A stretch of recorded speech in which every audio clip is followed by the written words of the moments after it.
श्री विष्णु पुराण द्वितीय अंश 12वां अध्याय नवग्रहों का वर्णन तथा लोकांतर संबंधी व्याख्यान का उपसंहार। श्री पराशरी बोले, चंद्रमा का रथ 3 पहियों वाला है। उसके वाम तथा दक्षिण और कुंद कुसुम के समान श्वेत वर्ण 10 घोड़े जुते हुए हैं। ध्रुव के आधार पर स्थित उस वेगशाली रथ से चंद्रदेव भ्रमण करते हैं और नागवीथि पर आश्रित अश्विनी आदि नक्षत्रों का भोग करते हैं। सूर्य के समान इनकी किरणों के भी घटने बढ़ने का निश्चित क्रम है। हे मुनिश्रेष्ठ, सूर्य के समान समुद्र गर्भ से उत्पन्न हुए उसके घोड़े भी एक बार जोत दिए जाने पर एक कल्प पर्यंत रथ खींचते रहते हैं। हे मैत्रेय, सूर्यगण के पान करते रहने से क्षीण हुए कला मात्र चंद्रमा का प्रकाश में सूर्यदेव अपनी एक किरण से पुनः पोषण करते हैं।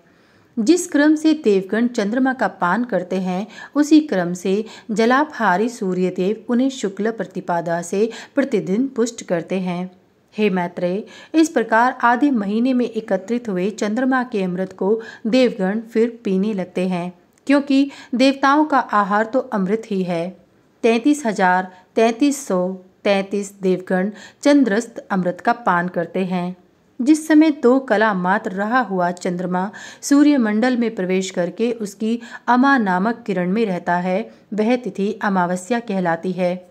उस दिन रात्रि में वह पहले तो जल में प्रवेश करता है, फिर वृक्ष लता आदि में निवास करता है और तदंतर क्रम से सूर्य में चला जाता है।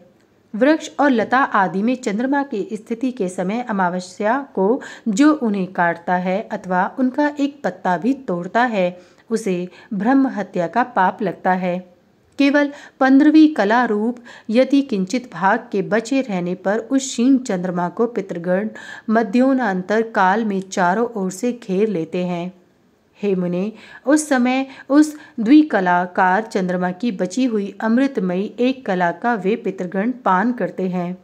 अमावस्या के दिन चंद्र रश्मि से निकले हुए उस सुधामृत का पान करके अत्यंत तृप्त हुए सौम्य, बहिर्षद और अग्निश्वाता 3 प्रकार के पितृगण 1 मास पर्यंत संतुष्ट रहते हैं। इस प्रकार चंद्रदेव शुक्ल पक्ष में देवताओं की और कृष्ण पक्ष में पितृगण की पुष्टि करते हैं तथा अमृत में शीतल जल कणों से लता वृक्ष आदि का और लता औषधि आदि उत्पन्न करके तथा अपनी चंद्रिका द्वारा आह्लादित करके वे मनुष्य, पशु एवं कीट पतंगादि सभी प्राणियों का पोषण करते हैं। चंद्रमा के पुत्र बुध का रथ वायु और अग्नि में द्रव्य का बना हुआ है और उसमें वायु के समान वेगशाली 8 पिशंग वर्ण घोड़े जुते हुए हैं। वरुत, अनुकर्ष, उपासंग और पताका तथा पृथ्वी से उत्पन्न हुए घोड़ों के सहित शुक्र का रथ भी अति महान है तथा मंगल का अति शोभायमान सुवर्ण निर्मित महान रथ भी अग्नि से उत्पन्न हुए पद्म राग मणि के समान अरुण वर्ण 8 घोड़ों से युक्त है। जो 8 पांडुर वर्ण घोड़ों से युक्त सुवर्ण का रथ है, उसमें वर्ष के अंत में प्रत्येक राशि में बृहस्पति जी विराजमान होते हैं। आकाश से उत्पन्न हुए विचित्र वर्ण घोड़ों से युक्त रथ में आरूढ़ होकर मंदगामी शनैश्चर जी धीरे धीरे चलते हैं। राहु का रथ धूसर मटियाले वर्ण का है, उसमें भ्रमर के समान कृष्ण वर्ण 8 घोड़े जुते हुए हैं।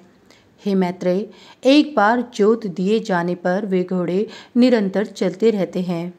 चंद्र पर्व पूर्णिमा पर यह राहु सूर्य से निकलकर चंद्रमा के पास आता है तथा सौर पर्व अमावस्या पर यह चंद्रमा से निकलकर सूर्य के निकट जाता है। इसी प्रकार केतु के रथ के वायु वेगशाली 8 घोड़े भी पुआल के धुएं किसी आभा वाले तथा लाख के समान लाल रंग के हैं। हे महाभाग, मैंने तुमसे यह नवों के रथों का वर्णन किया। ये सभी वायुमयी डोरी से ध्रुव के साथ बंधे हुए हैं। हे मैत्रेय, समस्त ग्रह नक्षत्र और तारामंडल वायुमयी रज्जु से ध्रुव के साथ बंधे हुए यथोचित प्रकार से घूमते रहते हैं। जितने तारागण हैं, उतनी ही वायुमयी डोरियां हैं। उनसे बंधकर वे सब स्वयं घूमते तथा ध्रुव को घुमाते रहते हैं। जिस प्रकार तेली लोग स्वयं घूमते हुए कोलू को भी घुमाते रहते हैं, उसी प्रकार समस्त ग्रहगण वायु से बंधकर घूमते रहते हैं। क्योंकि इस वायु चक्र से प्रेरित होकर समस्त ग्रहगण अलात चक्र बनैती के समान घूमा करते हैं, इसलिए यह प्रभय कहलाता है। जिस शिशुमार चक्र का पहले वर्णन कर चुके हैं तथा जहाँ ध्रुव स्थित है, हे मुनिश्रेष्ठ, अब तुम उसकी स्थिति का वर्णन सुनो। रात्रि के समय उनका दर्शन करने से मनुष्य दिन में जो कुछ पाप कर्म करता है उनसे मुक्त हो जाता है तथा आकाश मंडल में जितने तारे इसके आश्रित हैं उतने ही अधिक वर्ष वह जीवित रहता है।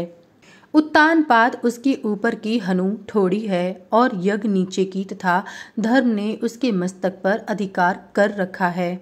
उसके हृदय देश में नारायण हैं, दोनों चरणों में अश्वनी कुमार हैं तथा जंघाओं में वरुण और अर्यमा हैं।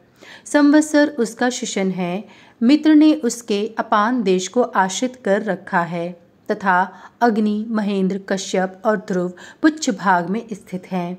शिशुमार के पुच्छ भाग में स्थित ये अग्नि आदि 4 तारे कभी अस्त नहीं होते। इस प्रकार मैंने तुमसे पृथ्वी, ग्रहगण, द्वीप, समुद्र, पर्वत, वर्ष और नदियों का तथा जो जो उनमें बसते हैं उन सभी के स्वरूप का वर्णन कर दिया। अब इसे संक्षेप से फिर सुनो। हे विप्र, भगवान विष्णु का जो मूर्त रूप जल है उससे पर्वत और समुद्र आदि के सहित कमल के समान आकार वाली पृथ्वी उत्पन्न हुई। हे विप्रवर्य, तारागण, त्रिभुवन, वन, पर्वत, दिशाएं, नदियां और समुद्र सभी भगवान विष्णु ही हैं तथा और भी जो कुछ है अथवा नहीं है वह सब भी एकमात्र वे ही हैं, क्योंकि भगवान विष्णु ज्ञान स्वरूप हैं, इसलिए वे सर्व में हैं, परिच्छिन्न पदार्थाकार नहीं हैं। अतः इन पर्वत, समुद्र और पृथ्वी आदि भेदों को तुम एकमात्र विज्ञान का ही विलास जानो। जिस समय जीव आत्मज्ञान के द्वारा दोष रहित होकर संपूर्ण कर्मों का क्षय हो जाने से अपने शुद्ध स्वरूप में स्थित हो जाता है, उस समय आत्म वस्तु में संकल्प वृक्ष के फल रूप पदार्थ भेदों की प्रतीति नहीं होती। हे द्विज, कोई भी घटादी वस्तु है ही कहाँ। आदि, मध्य और अंत से रहित नित्य एक रूप चित ही तो सर्वत्र व्याप्त है।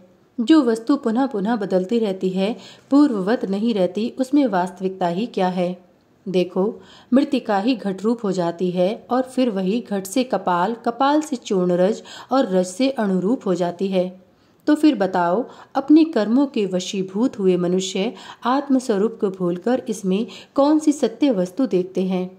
अतः हे द्विज, विज्ञान से अतिरिक्त कभी कहीं कोई पदार्थ आदि नहीं है।